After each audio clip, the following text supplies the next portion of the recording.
Hello guys, അവസാനമായിട്ട് English premier ലീഗിൽ Manchester യുണൈറ്റഡിന്റെ വിന്നിംഗ് സ്ട്രൈക്കിന് അവസാനമായിരിക്കുകയാണ്. ഒരു അപ്രതീക്ഷിതമായ ഒരു അത്ഭുതകരമായ ഒരു കുതിപ്പിന് ശേഷം കുതിപ്പ് അവസാനിച്ചിട്ടുന്നില്ല, എന്നാലും അൺബീറ്റൺ ആയിട്ടാണ് ഇപ്പോഴും മാഞ്ചസ്റ്റർ യുണൈറ്റഡ് തുടർന്നുകൊണ്ടിരിക്കുന്നത്.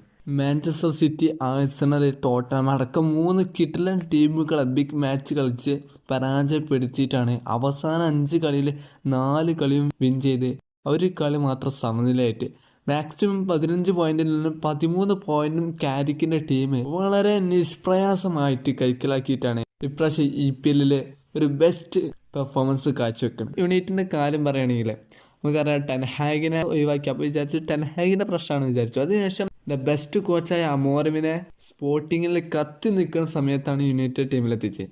എന്നിട്ട് പോലും യുണൈറ്റഡിന് ആ ഒരു പഴയ പ്രതാപത്തിലേക്ക് തിരിച്ചു തരാൻ അതിൻ്റെ അടുത്തു കൂടെ പോകാൻ വരെ കഴിഞ്ഞില്ല. അപ്പോൾ വിചാരിച്ചു അണ്ണൻ്റെ ആ ഒരു ശാപം കൊണ്ടാണ് 89 മിനിറ്റിൽ അന്ന് ഇറങ്ങിപ്പോയ ഒരു ശാപം കൊണ്ടായിരിക്കും യുണൈറ്റഡ് ഇങ്ങനെ നിൽക്കുന്നതാണ്. പക്ഷെ ഇപ്പോഴാണ് മനസ്സിലാവുന്നത് ലീഗിന് വരാം.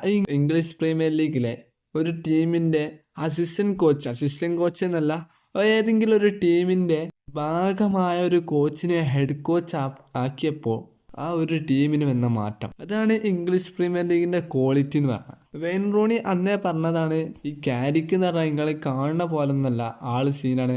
നമുക്ക് പ്രത്യക്ഷത്തിൽ നമ്മൾ കാണുമ്പോൾ 44 വയസ്സുള്ള ഒരു അമോറിമിനെ പോലെ തോന്നുന്ന ഒരു സാധാരണ ഒരു കോച്ച്. പക്ഷെ നോക്കുകയാണെങ്കിൽ ഇംഗ്ലീഷ് പ്രീമിയർ ലീഗിൽ EPL ഫസ്റ്റ് സ്ഥാനത്തുള്ള ആഴ്സണലിനെ പൊട്ടിച്ചു. 2ാം സ്ഥാനത്തുള്ള മാഞ്ചസ്റ്റർ സിറ്റിനെയും പൊട്ടിച്ചു.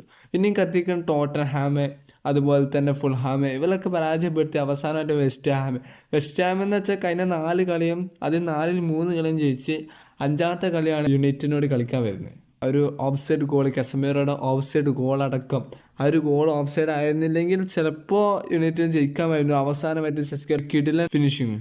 ടെൻഹാഗിൻ്റെ കാലത്തെ യുണൈറ്റഡ് കളിക്കുന്ന ഒരു ബോൾ ഹോൾഡിങ് ഗെയിംസാണ് ഇപ്പോഴും യുണൈറ്റഡ് തുറന്നുകൊണ്ടിരിക്കുന്നത്. എന്നാലും എവിടേക്കോ എന്തൊക്കെയോ മാറ്റങ്ങളാണ്. എന്നാലും പണ്ടത്തിനേക്കാൾ ഫൈനൽ തേർഡിലേക്ക് ബോളുകൾ വളരെ എണ്ണമറ്റ രീതിയിൽ തന്നെ ക്രോസ് ചെയ്യപ്പെടുന്നു എന്നുള്ളത് കാരിക്കിൻ്റെ ഒരു പ്രത്യേകത കൂടിയാണ്. ശരിക്കും നമ്മൾ നോക്കുകയാണെങ്കിൽ ഫെർഗൂസന് ശേഷം ഒരു കിടിലൻ യുണൈറ്റഡിന് വേണ്ടിയുള്ള ഒരു കിടിലൻ കോച്ചായിട്ട് നിൽക്കുന്നത് ഇപ്പോൾ കാരിക്കാണ്.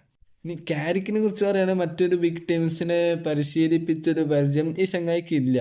കാരണം യുണൈറ്റഡിൻ്റെ കൂടെ തന്നെ പണ്ട് 2018 മുതൽ യുണൈറ്റഡിൻ്റെ കൂടെ തന്നെ അതിൻ്റെ ഇടയിൽ ഏതോ ഒരു സെക്കൻഡ് ഡിവിഷൻ ക്ലബിലേക്ക് ചേക്കേറി എന്ന് മാത്രമേ ഉള്ളൂ. അല്ലാതെ മറ്റൊരു വലിയ ടീമുകളെ പരിശീലിപ്പിച്ച പരിചയമോ മറ്റോ ഒന്നും ഇയാൾക്കില്ല.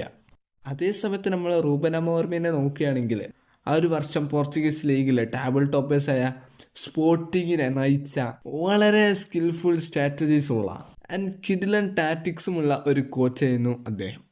നമ്മൾ ആരും ഒരിക്കലും വിചാരിച്ചിട്ടുണ്ടാവില്ല യുണൈറ്റഡ് വീണ്ടും ഒരു പ്രതാപത്തിലേക്ക് എത്തുന്നുണ്ട്. കാരണം ടെൻഹാഗിൻ്റെ കാലം, ടെൻഹാഗ് എന്ന് വെച്ചാൽ നമുക്കറിയാം അദ്ദേഹത്തിൻ്റെ ക്വാളിറ്റി, അതുപോലെ തന്നെ അമോറിമിൻ്റെ ക്വാളിറ്റിക്ക് നമുക്കറിയാം. അപ്പോൾ വിചാരിച്ചു അത് ക്രിസ്ത്യാനോ റൊണാൾഡോയുടെ ശാപം കിട്ടിയതാവും യുണൈറ്റഡിന്, ഇനിയൊരു UCL യുണൈറ്റഡിന് പ്രവേശനമില്ല എന്നൊക്കെയായിരുന്നു എൻ്റെയും കണക്ക് കൂട്ടലുകൾ.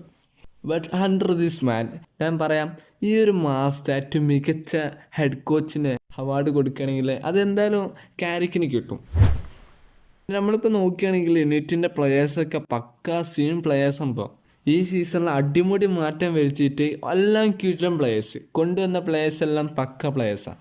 ഏതായാലും മാഞ്ചസ്റ്റർ യുണൈറ്റഡിന് ആ ഒരു പഴയ പ്രതാപത്തിലേക്ക് വീണ്ടും തിരികെ എത്താനുള്ള ഒരു ഭാഗ്യം ഉണ്ടാകട്ടെ എന്ന് മനസ്സിൽ കണ്ട് വീഡിയോ അവസാനിക്കുന്നു.